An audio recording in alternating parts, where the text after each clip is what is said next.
Сайн байцгаана уу та бүхэнд олон улсын амьдрал бас үйл явдлыг томилог хүргэе. Дэлхийн нийтийн зүгээс цөмийн засгийг үл дэлгэрүүлэх асуудалд ихээхэн хүчин чармаалт тавьж ирсэн. За хүйтэн дайны үеэс эхлээд энэ бол дэлхийн нийтийн хүн төрөлхтөн аюулгүй байдал инх тайван чухал үүргийг гүйцэтгэж ирсэн. За харамсалтай сүүлийн үед цөмийн засгийг үл дэлгэрүүлэх гэхээсээ илүү цөмийн засгээр хөөцөлдөх үйл явц нэмэгдэж байгаад анхааруулга өгсөн байна. За Стокгольм төвтэй олон улсын инх тайван судлалын хүрээлэнгээс дээрх тайланд дурсан мэдээлэлтэй энэхүү үйл явцыг онцлон мэдгдсэн байна. За Стокгольмд төвтэй олон улсын инх тайван судалгааны хүрээлэн зэвсэг хураах олон улсын аюулгүй байдлын талаарх жил тутмын үнэлгээний тайлангаа гаргадаг юм байна. За энэ удаагийн тайланд дуртагтаа өнгөрсөн онд Америкийн нэгдсэн улс, Орос зэрэг хоёр улсын цөмийн цэнэг түвшин устгах үйл ажиллагаа бол явагдаж байгаа. Гэсэн хэдий ч цөмийн цэнэг түвшиний тоо цөөрч байгаа үйл ажиллагаа бол илүү удаашралтай явагдаж байгааг анхааруулсан байна. За улс орнууд цөмийн засгээс татгалзахын оронд цөмийн засгийг нөөцлөх нь нэмэгдэж, цөмийн засгийн талаарх яриа хурцдаж байна. Мөн зарим улсууд цөмийн засгийг хянах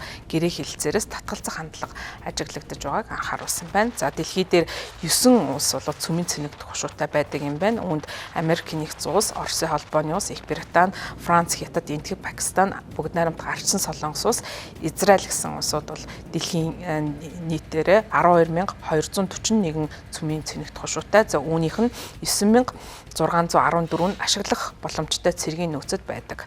За байршуулсан бас цөмийн цэнэг түвшины 2000 орчим байдаг юм байна. За үүнийх нь бараг бүгдээрээ Америкийн нэгдсэн улс, Оросд байдаг ийм цөмийн цэнэг түвшин байдаг. За эдгээр цөмийн цэнэг түвшин нь болохоор баллистик буужингийн эсрэг өндөржүүлсэн бэлэн байдалд байдаг юм байна. За өнгөрсөн жилийн тухайд Америкийн нэгдсэн улс, Оросын холбооны улс цөмийн засгийн шинжилгээд ихээхэн бэрхшээлтэй тулгарсан ч гэсэн ойрын жилүүдэд цөмийн засаг байршуулах нь нэмэгдэх төлөвтэй байна. За өнөөгийн байдлаар 600-аас доошгүй цөмийн цэнэг түвшинтай бүгд найрамд Хятад ард улс цөмийн засгийн нөөцөө 2023 оноос хойш тасралтгүй жил бүр 100 орчим цэнэг түвшингаар нэмэгдүүлж байгаа нь бол альч оронтой харьцуулахад хамгийн хурдан хугацаанд цөмийн цэнэг түвшингаа нэмэгдүүлж байгаа улс орны тоонд орж байгаа юм байна. За энэхүү СИПРИ буюу Стокгольмын инх тайван судалгааны олон улсын хүрээлэнгийн мэдгдснээр бүгд найрамд Хятад ард улс энэ 10 жилийн эцэсгэд Оросын холбооны улс, Америкийн нэгдсэн улстай адил тооны төв алгасагч баллистик буужинтай болох боломжтой байгаа юм байна. За мөн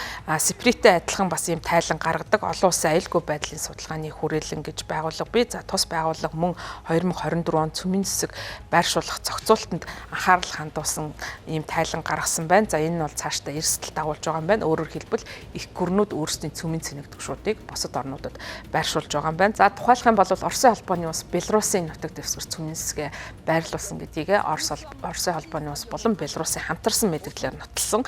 За мөн НАТО дахь Европын холбоонууд, Европын холбоотнууд Америкийн нэгдсэн улсын цөмийн засгийн нутаг дэвсгэртээ байрлуулах хүсэлтэй байгаа илэрхийлж ирж байгаа. За мөн Франц улсын ерөнхийлөгч Эммануэль Макрон тус улсын цөмийн засгийг үл дэлгэрүүлэхгүй байх арга хэмжээ нь Европын хэмжүүртэй байна гэж мэдгдсэн нь бол Европын стандартын хүрээнд бол цөмийн засгийг байршуулах үйл явцаа хэрэгжүүлнэ гэж мэдэгдэж байгаа гэсэн үг. За мөн сүүлийн үед химэл оюун ухаан нэмэгдэж байгаа, хэрэглээ нэмэгдэж байгаа. Үүнтэй холбоотойгоор хямралын үед шийдвэр гаргахад химэл оюун ухааныг ашиглах болсон. За эдгээр технологиудын хэрэглээ нэмэгдэж байгаа нь улс орнуудын хооронд үл ойлголцол бий болох. За техникийн ямар нэгэн осол гэмтэл гарсан тохиолдолд цөмийн мөргөлдөн гарах эрсдлийг нэмэгдүүлж байгаа гэдгийг СИПРИ тайландаа онцолсон байна. За өөрөөр хэлбэл цаашдаа ч гэсэн зэвсэглэлээр хөөцөлдөх, за тэр дундаа цөмийн зэвсэглэлээр хөөцөлдөх үйл явц эрчимтэй нэмэгдэх төлөвтэй байна.